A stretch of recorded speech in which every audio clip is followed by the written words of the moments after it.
অনুগ্রহ করে শুনবেন, বাঁকুড়া থেকে দীঘা যাওয়ার জন্যে ট্রেন নম্বর ১৩৫০৬ দীঘা এক্সপ্রেস। এই ট্রেন আগে আসানসোল জংশন থেকে ছেড়ে আসে।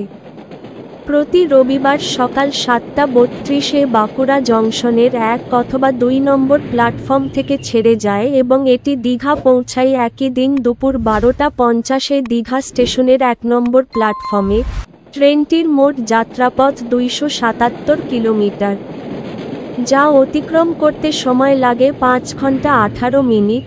এই ট্রেনের গড় গতিবেগ ৫২ কিলোমিটার প্রতি ঘন্টা এবং সর্বোচ্চ গতিবেগ ১১০ কিলোমিটার প্রতি ঘন্টা। এই ট্রেনটি যাত্রাপথে মোট ৭টি স্টেশনে দাঁড়ায়। এই ট্রেনের জেনারেল ভাড়া ৯৫ টাকা, সেকেন্ড সিটিং ভাড়া ১২০ টাকা। ভিডিওটি ভালো লাগলে লাইক করবেন এবং সঠিক তথ্যের জন্য চ্যানেলটিকে সাবস্ক্রাইব করবেন।